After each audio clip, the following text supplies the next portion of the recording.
कर्म का सिद्धांत अकाट्य होता है। जो जैसा करता है वैसा ही फल पाता है। फिर चाहे वो राजा हो या रंक हो, सेठ हो या नौकर हो, स्वयं भगवान भी अगर इस धराधाम पर अवतार लेकर के ही क्यों ना आए, कर्म का अकाट्य सिद्धांत उनको भी स्वीकार करना पड़ता है। संत कहते हैं कि आप अपने कर्म करने में सावधानी रखो। ऐसे कर्म न करो जो आपको बांध करके नरकों में ले जाए। आपको जो अभी पूर्व कर्मों का फल मिल रहा है उसमें आप प्रसन्न रहो। फिर चाहे वो मीठे फल मिलें या खट्टे मिलें या कड़वे मिलें, प्रसन्नता से उन्हें भोग लो। यदि मीठे फलों से संघर्ष किया तो खटास या कड़वापन और बढ़ जाएगा। अतः उन कर्मों को प्रसन्नता से भोगने में ही आपकी भलाई। जो बीत गई सो बीत गई, तकदीर का शिकवा कौन करे। जो तीर कमान से निकल गया उस तीर का पीछा कौन करे। पहले जो कर्म किए हैं उनका फल आज मिल रहा है। जैसे गंगा का पानी निरंतर बह रहा है वैसे ही ये सारी परिस्थितियां भी बहती जा रही। जो सदा सर्वदा रहता है उस परमात्मा से प्रीत करो और जो बहता जा रहा है उसका उपयोग करो। प्यारे सज्जनों, कर्म की गति बड़ी ही गहन होती। कर्म का स्वरूप भी जानने का प्रयास करना चाहिए और अकर्म का भी स्वरूप जानने का प्रयास करना चाहिए तथा विकर्म का स्वरूप भी जानना चाहिए। कर्म ऐसे करें कि कर्म विकर्म न बने, दूषित या बंधक कारक न बने, बल्कि वे कर्म अकर्म में बदल जाए, कर्ता अकर्ता हो जाए और अपने आप को परमात्म स्वरूप में स्थिर कर लें। प्यारे सज्जनों, अहमदाबाद का एक इलाका है।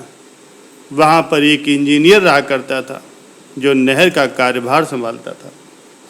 वही आदेश देता था कि किस क्षेत्र में पानी देना है और किस में नहीं देना। एक बार एक किसान ने लिफाफे में 100 रुपयों की 10 नोटें रखते हुए उसे देते हुए कहा, साहब कुछ भी हो उस फलाने व्यक्ति को पानी नहीं मिलना चाहिए, मेरा आप इतना काम कर दीजिए।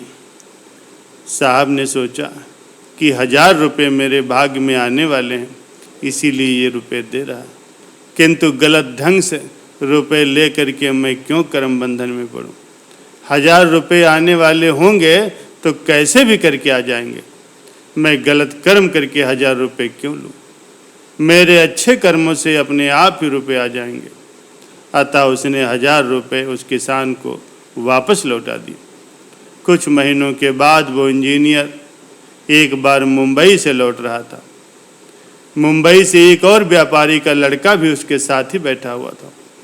वो लड़का सूरत में आकर के जल्दबाजी में उतर गया और अपनी अटैची गाड़ी में ही भूल गया। उस इंजीनियर ने समझ लिया कि ये अटैची उसी लड़के की है।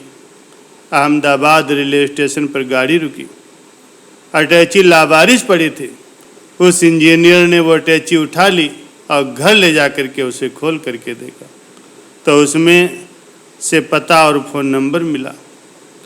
इधर सूरत में व्यापारी का लड़का बड़ा ही परेशान हो रहा था कि हीरे के व्यापारी के इतने रुपए थे, इतने लाख का कच्चा माल था, किसको बताए। अगर बताएंगे तब तो और भी मुसीबत होगी।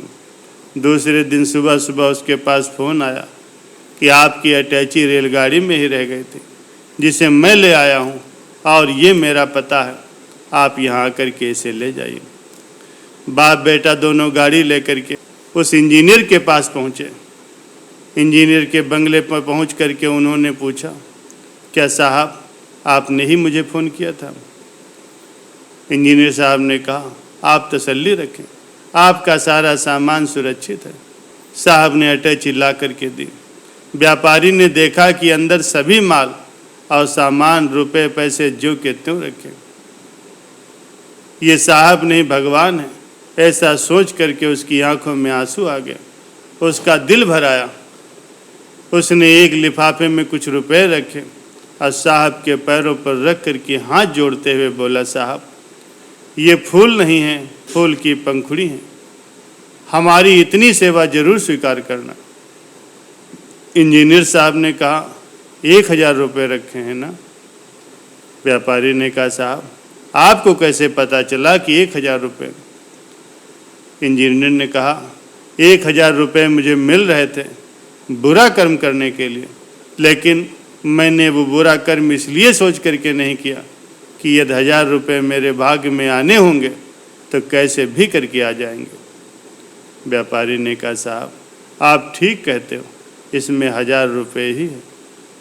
प्यारे सज्जनों, जो लोग टेढ़े मेढ़े रास्ते से कुछ भी ले लेते हैं वे तो दुष्कर्म करके पाप कमा लेते हैं, लेकिन जो धीरज रखते हैं वे ईमानदारी से उतना ही पा लेते हैं जितना कि उनके भाग्य में होता। इसलिए भगवान श्री कृष्ण जी कहते हैं गहना कर्मणो गति। प्यारे सज्जनों, एक बार गया में बड़े अच्छे जाने माने पंडित रहा करते थे। एक बार नेपाल नरेश साधारण गरीब मारवाड़ी जैसे कपड़े पहन करके पंडितों के पीछे भटक रहे थे कि मेरे दादा का पिंडदान करवा दो।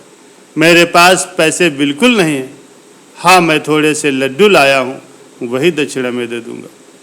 जो लोभी पंडित थे उन्होंने इनकार कर दिया, लेकिन वहाँ का जो जाना माना पंडित था उसने कहा भाई पैसे की तो बात ही नहीं है, मैं पिंडदान करवा देता हूँ।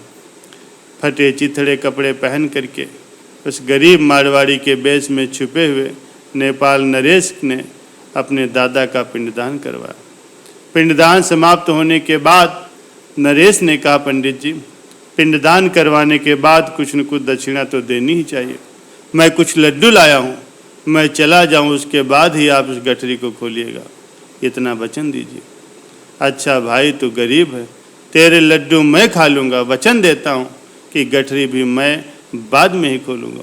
नेपाल नरेश चले गए, पंडित ने गठरी खोली तो उसमें से 1-1 किलो के सोने के 29 लड्डू निकले। वे पंडित अपने जीवन काल में बड़े बड़े धर्म कार्य करते रहे, लेकिन सोने के वे लड्डू खर्च में कभी नहीं आए। प्यारे सज्जनों, जो अच्छा कार्य करता है उसके पास अच्छे काम के लिए कहीं न कहीं से धन वस्तुएं अनायास ही आ जाती हैं। अतः वह 29 किलो के लड्डू ऐसे ही पड़े रहे। प्यारे सज्जनों, जब जब हम कर्म करें तो कर्म को अकर्म में बदल दें, अर्थात कर्म का फल ईश्वर को अर्पित कर दें, अथवा कर्म में से कर्तापन हटा दें, तो कर्म करते हुए भी हो गया अकर्म।